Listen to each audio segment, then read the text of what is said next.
اهلا بكم في قناتكم قناه اسر شطرنج. النهارده ضرب الجديد، نتعلم من اوبننج من الجيم اند جيم. تعالوا نلعب، نتعلم مع بعض، نعمل كاستم ونعمل برضو 10.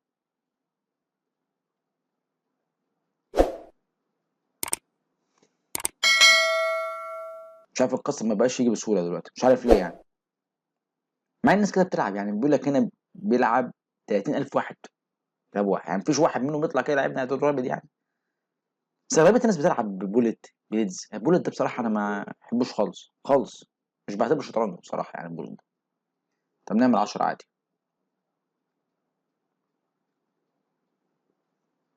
حتى اللي بيلعبوا بوليت دول على فكره كتير كتير كتير كتير، مستواهم بينزل. دي معلومه يعني. وحتى البليدز، بس طبعا بليدز مش بيأثر زي البولت. البولت انت بتلعب ما بتشوفش حاجه، بتلعب اي حاجه في اي حاجه، حتى العشرة عادي ما عادش تيجي.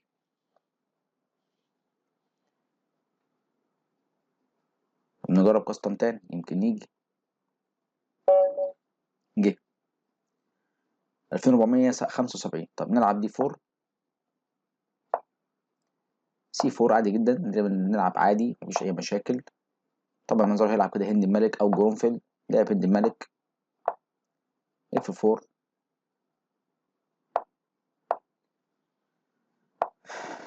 ماشي.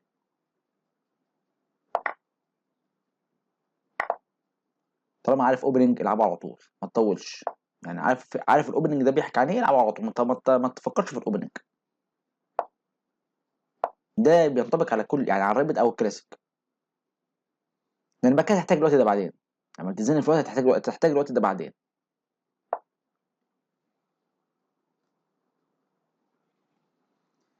اه تلعب بحصان هو ممكن نلعب حاجه زي كده مثلا دلوقتي، او هنا. ممكن هنا كويس اعتقد. هات وزيرك. ولو لعب حاجه زي كده بطلع بالوزير في 2. ممكن العب حاجه زي كده، طبعا ده مش كويس قوي يعني. برجع هنا بتمبو وبعد كده باكل ده.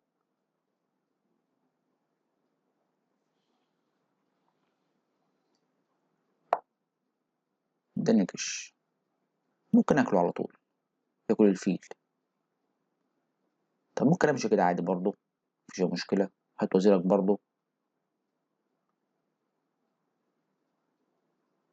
طبعا لو مشيت، طبعا الكش ده غلط، باكله عادي.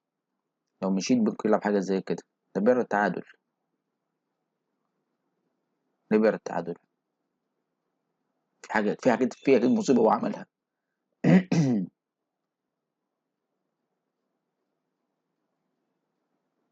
اه عشان خسر حاجه. اقول لكم ليه، انا همشي دلوقتي كده. هيلعب ايه؟ هيلعب المفروض يمشي بزيرو. ممكن ارجع ورا هنا بقى في حاجه تاني.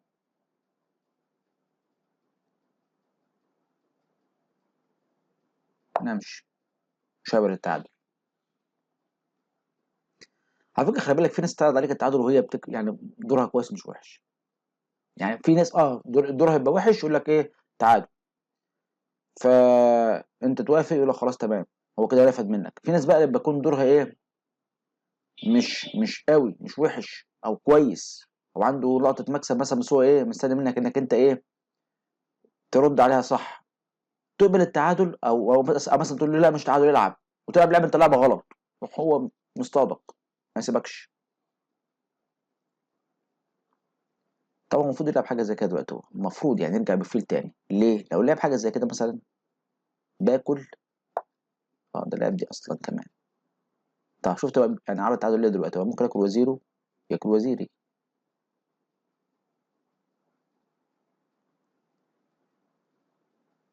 اكل وزيره ياكل وزيري. اطلع هنا هتبدا ده.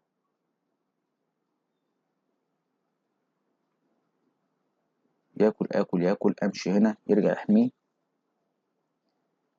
يعني حاسس ان الدنيا. طب هو دلوقتي عرض التعادل اللي عايز افهم انا بقى، ما هو برضه هو يعني ايه مخول دماغ الراجل ده. كلت الوزير، كل الوزير. ممكن اكل كده عادي جدا يعني. ياكل الفيل، اكل الفيل بتاعه.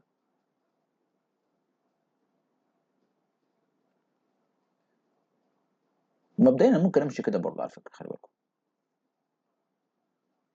هات الفيل، هات الحصان، هات الوزير برضه. يعمل ايه؟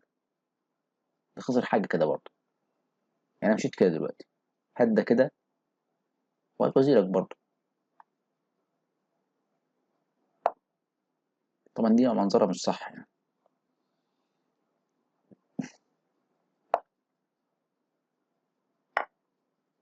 خدنا قطعه، سلم.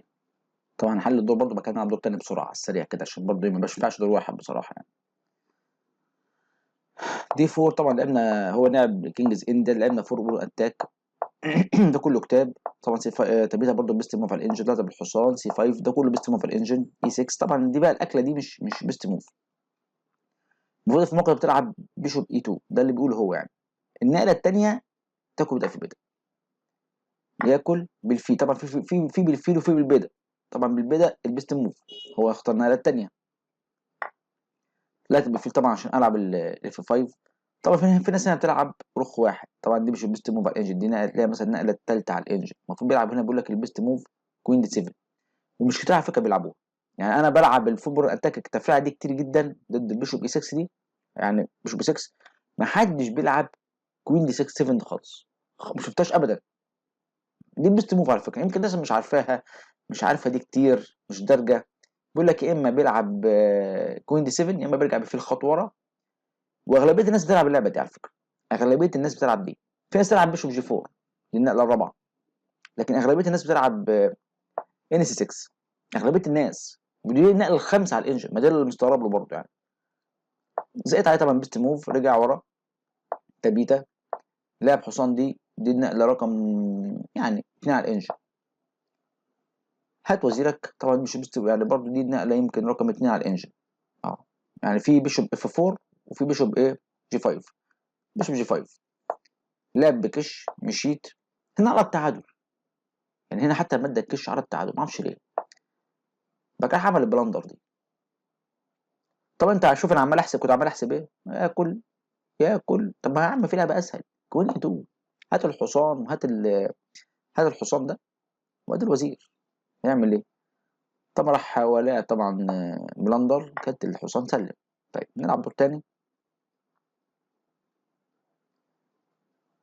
نعمل كاستم برضه عشان ما يجيناش واحد قليل، يعني تقييمه قليل قوي. طيب 2434. مش يعني انا مزرعه ترسى على كاروكان برضه الدور ده، او ممكن العب بقى دي فورد حاجه تاني، ده زي لعب اصلا يعني. نلعب كاروكان، ناكل عادي جدا. لعب بانوف، ناكل برضه. طبعا على فكره اكيد مش مستموف، على فكره تبقى عارفين يعني. هات الفيل.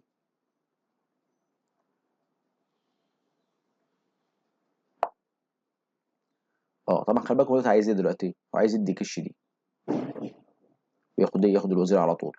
طبعا اجباري بتلعب حاجه زي اي 6، ده المفروض يعني. ولو ادى الكش دي بغطي بالحصان يعني مفيش مشكله يعني. تلعب بالحصان. طيب نطلع احنا بالحصان بتاعنا برضو. عايزين ايه؟ عايزين نطلع بسرعه بالفيل. كنت طلعت بكش احسن اعتقد يعني. ممكن نطلع هنا نحمل الفوازير بتاعنا، يعني عشان خاطر كشفه كده ولا كده ولا يمين ولا شمال. اعتقد دي كويسه مش وحشه يعني. ضغطين برضو على البدء ده. لو ادى كش بقى ممكن اغطي كده والوزير بتاعي محمي بالفيل. طيب نطلع كده عادي، نحمي بالحصان. لو طلع كده هنعله. طبعا دي غلط على فكره، دي بلندر، ده ممكن اكل فيه على طول يعني. طلع من هنا، نبيت خلاص بقى، نأمن الملك بتاعنا. طبعا برضو ما يقدرش يكشف في اي حته برضو بسهوله، لان انا برضو باكل وزيره على طول يعني. ممكن العب حاجه زي كده دلوقتي. هات الفيل بتاعك ده، شوف راح فين. ده بقى كان باكل عادي جدا وخلاص يعني، اعتقد يعني.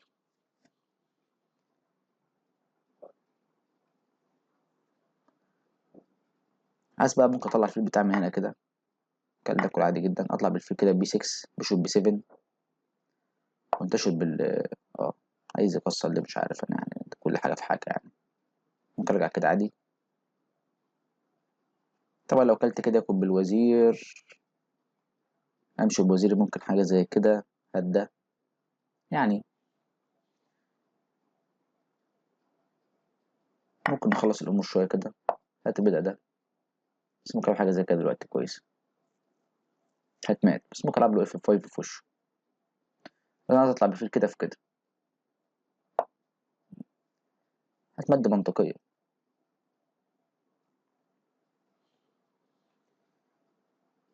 مات في واحد. طبعا الجي 6 دي اعتقد ان هي مش كويسه قوي، ولا كويسه برضه مش وحشه على فكره يعني، بس طبعا ممكن عليها حاجات زي كده، عايز يضحي. طبعا الفايف دي يعني برضه خيار كويس مش وحش، بس طبعا بدأ ده هيبقى ايه مش كويس قوي يعني. ماشي نلعب الفايف.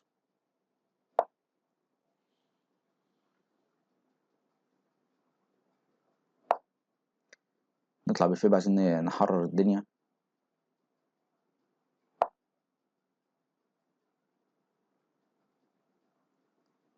طب ممكن العب حاجه زي كده تضغط على ده، العب رخ واحد يعني.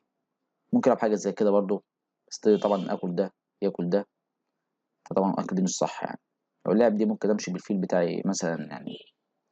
هنا ممكن هو العب اللعبه التانيه، ضغط على ده. مش نلعب رخ واحد مبدئيا كده، مصمم ياخده. طبعا ما هو ده الشكل ده خلي بالكم يعني، نبقى كده باكل برخ على طول يعني او بالفيل. طيب ممكن امشي بالملك عشان اعرف ازق ده براحتي بعد كده. بس انت لما تمشي كده لا، اصل دي تبقى غلسه شويه الكش دي، فممكن امشي كده برضه كده ايه، يعني بحيث ان انا العب دي في وقت من الاوقات يعني. طبعا رابط لي برضه بيضه ده عشان ما اقدرش ازق بسهوله يعني. ماشي. ممكن العب حاجه زي كده، عايز اكسر الفيل ده بتاعه ده الغتت. طب دلوقتي عايز العب حاجه زي كده خلي بالكم، بس دي جي 6. لازم تبقى عندك رؤيه عن كل على كل رقعه، يعني هو عايز يعمل ايه. هو جه هنا باصص على البيضه، على الملك ده، فعايز العب. ممكن العب حاجات زي كده، طبعا دي مش حلوه قوي برضه، بس ايه يعني بقول لكم عايز العبها.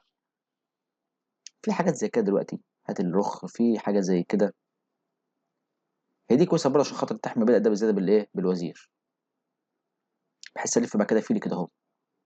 وفي هنا مش بعمل حاجه، ممكن العب حاجه زي كده برضه، بس دي احسن شويه. هات الرخ وحمي بدأ ده، لو حبيت امشي مثلا بيه كده ولا حاجه كده، ولا امشي ورا كده مثلا. ودي برضه طلبيه يعني، في الشطرنج ممكن تطلب طلبيه انت شايفها مالهاش لازمه، بس هي ليها لازمه. يعني ممكن هو يرد عليها غلط. انت طالب رخ دلوقتي، ممكن يلعب ممكن يلعب لعبه بلندر، ممكن يعني ما اطلب الطلبيه وشوف، بس طبعا ما تبقاش طلبيه اي كلام يعني، حاجه كده منطقيه شويه. هات رخ، هات مش عارف كده من الناحيه التانيه. اه بس هو لعب حاجه زي كده، حاجه كويسه طبعا، عايز العب حاجه زي كده برضه. بس انا ممكن ابقى ازق دلوقتي، بس هي مش دلوقتي يعني، ممكن اشوف لها توقيت كويس. ممكن العب حاجه زي جي 6 كده، احمل ده بزياده عشان لو هلعب كده دي براحتي. طبعا دي هياكل عادي يعني، ممكن ياكل كده عادي جدا يعني. طيب. طبعا عايز حاجه زي كده دلوقتي.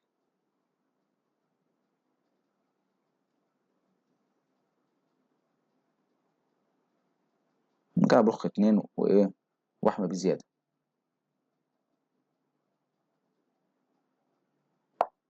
ما عنديش غير كده، عايز العب بس عشان وقت الضغط.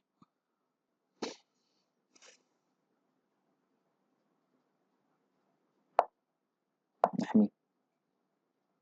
طبعا عندي حاجه زي كده، طبعا دي مبدئيا يعني. طبعا يخسر وزير عشان خاطر ياخد رخين، دي كلام فاضي يعني، مش حلوه طبعا. طبعا دي بلندر يعني. طب ده محمي بقى ايه بوزير وفيل ورخين، محمي باربع قطع، هو طالبه بثلاثه، حتى طلب الرابع برضه ما ينفعش. فكده البيع ده متأمن كويس. طبعا دي لازم تتلعب برضه عشان خاطر عبد حامد ده كويس برضه، يعني ممكن في اي لحظه يضحي يبقى كده ياكل دوا يعني في شغل. بس طبعا لو ضحى باكل بالفيل عادي، حامد ده بالايه بالفيل برضه.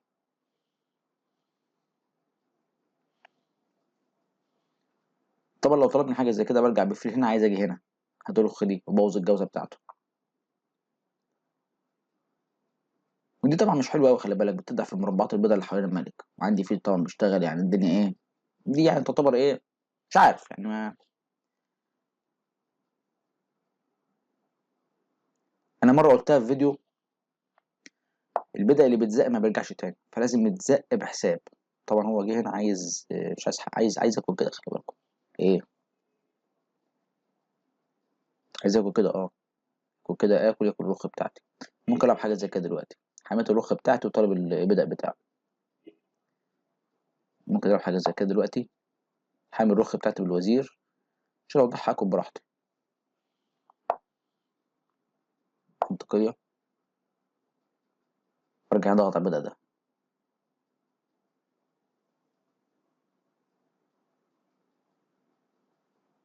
كده برضه حابين الرخ بزياده بالفيل برضه، بالوزير وبالفيل. عايز يجي هنا ملهاش لازمه. طبعا برضه زق دي وخلى برضه الدنيا ايه مفتوحه لي، بس انا مربوط جنب البدء ده. ممكن العب حاجه زي كده دلوقتي. هات الايه، هات ده.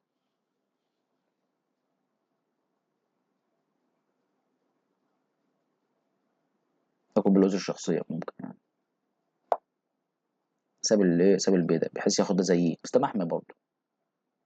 ناكل كده. ياكل اكل، ياكل، كسر كله في كله، واكل ده بعد كده في الاخر ولا ايه مش عارف.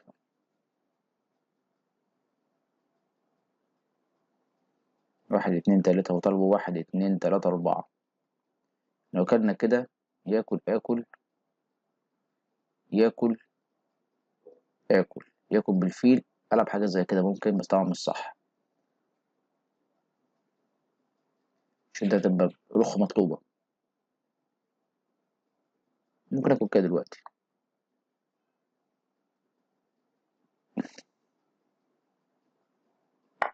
مش عارف صح ولا غلط بقى بصراحه. اللعبه الجايه العب حاجه زي كده، خلي بالكم خلاص يعني. هو دلوقتي لو ما عملش تنشن العب انا دي. اه، كل كده عادي جدا ولا كانه شايفني. باكل كده عادي اعتقد يعني. طبعا لو كان بالحصان على فكره غلط. باكل بكش واخد الوزير بتاعه. فاعتقد لازم يكون بالرخ. باكل، يديني كش دي. مم. طب باكل بكش دلوقتي.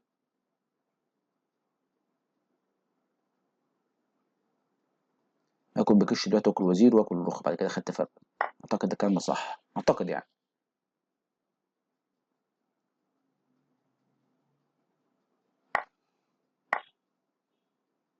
طب لازم ياكل. كل كده وساب ما عبرنيش. ماشي. ندي كش دي ولا كش دي. كده بقى معايا وزير قدام رخ وحصان، فكده دوري احسن يعني، كده دوري احسن. ممكن الكش دي عشان يبقى عندي البدأ ده بقى كده بكش. طبعا لازم يغطي بالرخ اعتقد يعني. فاكلها. ياكل ده بكش ونلعب بقى ايه. وزير قدام ايه ما غطاش اصلا. طيب ناكل كده عادي.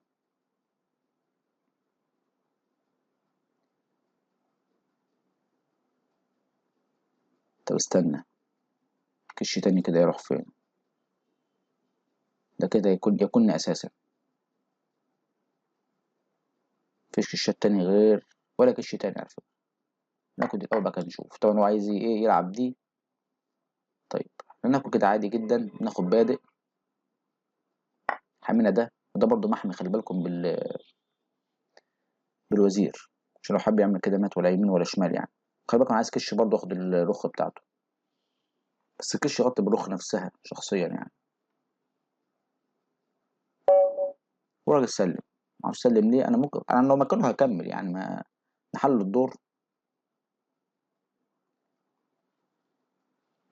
طبعا تفريع بنوف ده من التفريعات الغلسه على الكاروكان، وما كنتش ترد عليها كويس تخش في مشاكل يعني. اي 4 سي 6 دي 4 دي 5. طبعا اكلت بنوف اتاك طبعا دوت من التفريعات الغلسه قوي على الكاروكان. طبعا خلي بالكم من البيست موف، خلي بالكم البيست موف ان في 6 لو عايز تلعب شطرنج صح يعني، يعني اوبننج صح. في اي 6 جي 6 اي 6 ان سي 6. انا لقيت النقله يمكن رقم دي رقم خمسه يمكن ولا ما اعرفش يعني بصراحه. دي الاكله دي مش البيست موف، بس عايزه واحد يبقى عارفها كويس. هتقولي انت ليه بتلعبها يا كابتن؟ طبيعي انا احب اطلع عن المألوف. انا بحب اطلع عن المألوف. ما بلعبش ممكن اول خمس نقلات يعني. كل ده قدامك انت خمس نقلات قدامك دول كلهم صح مش غلط. بس طبعا هنخش في مشاكل، او على الاقل هتخش اوبننج محفوظ، وانا ما بحبش اوبننج محفوظ. كل تبدا في بيدا اكل بالفيل. هتلاقي الفرق ايه يعني. التفريعه الاولانيه يعني واحد من عشرة او ايكوال. دي لما اكل كده بقى 3 من 10، فكلام فاضي يعني. مش فرق فظيع يعني. لعبت انا نقله رقم 3 على الانجن كوين سي 7. طبعا خلي بالكم هنا طبعا في اي 6 ان في 6 عادي، ده كله شغال يعني، هتقفل على طول مباشره. هو لعب النقل رقم 5 على الانجن، كوين سي 2. طبعا فكرته واضحه جدا، عايز اكون بكش.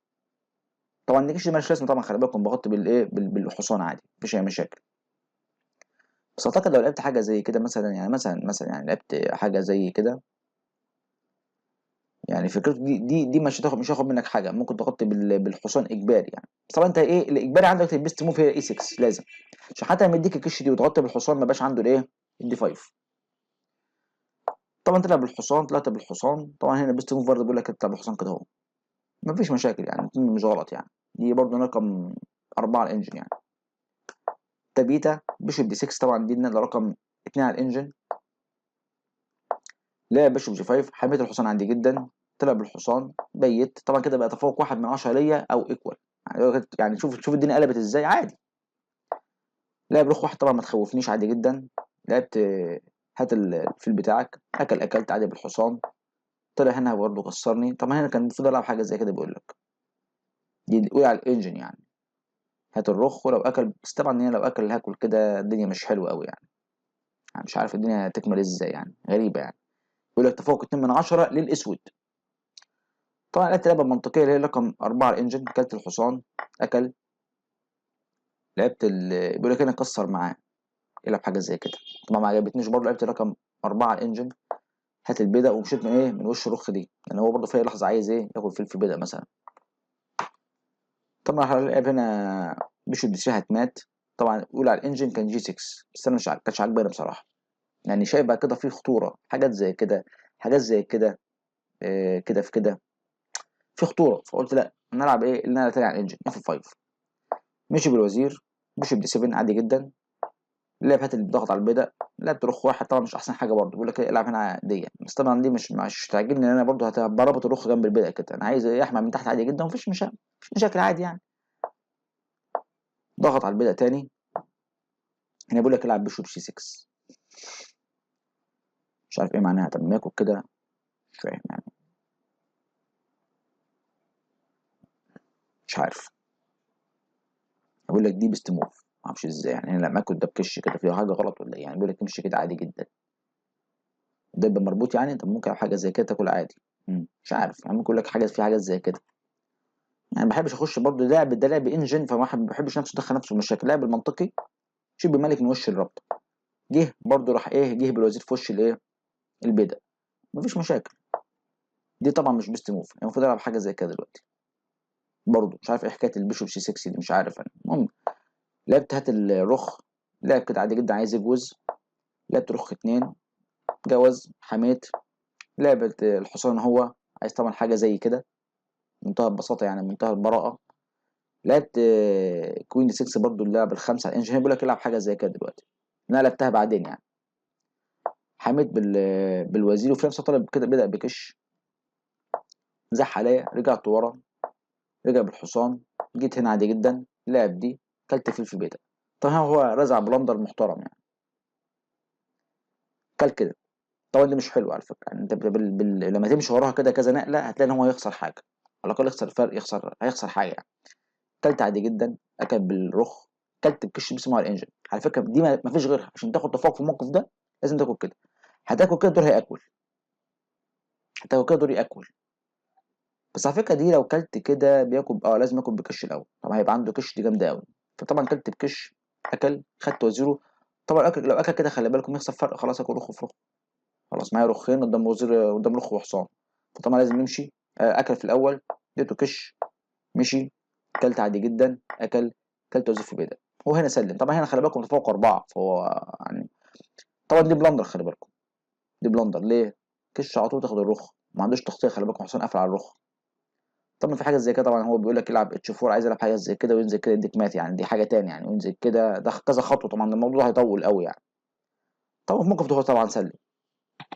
طب انا كنا استفدته، احنا بنحاول، طبعا انا بلعب تفريعات، انا بتقنها جامد قوي يعني البدء في بدء خلي بالكم دي مش اي حد يلعبها يعني، برضه عشان تبقوا عارفين برضه دي، انت ممكن تلعبها في دور تبعك انت، تلاقي نفسك دخلت في ردود تانية خالص مختلفه. وخلي بالكم تيجي تشوف الداتابيز، هتلاقي الادوار دي كلها، يعني هنا مثلا تبص في الداتابيس هتلاقي ان الادوار كلها يا تعادل يا مكسب اسود، مفيش غير مكسب ابيض غير دور 2 3 من كميه كبيره جدا. يعني تلاقي مثلا تلعب عليها 42 دور مثلا ولا كام، 42 دور، هتلاقي مثلا مكاسب الاسود اكتر. يقول لك تعادل بنسبه 36% والمكسب بنسبه 31%، يعني حاجه و60% في صالح الاسود، تقريبا تقريبا 67% في صالح الاسود التفريعه دي. طب تقول لي طب ازاي انشر حاططها رقم يمكن 6 7؟ ما تعرفش، هو بيقول لك البيست موف. انت بقى تدرس، لما تيجي تدرس شطرنج او تدرس اوبننج، الانج بيقول لك اللعبه الحلوه، اللعبه الكويسه، وانت براحتك.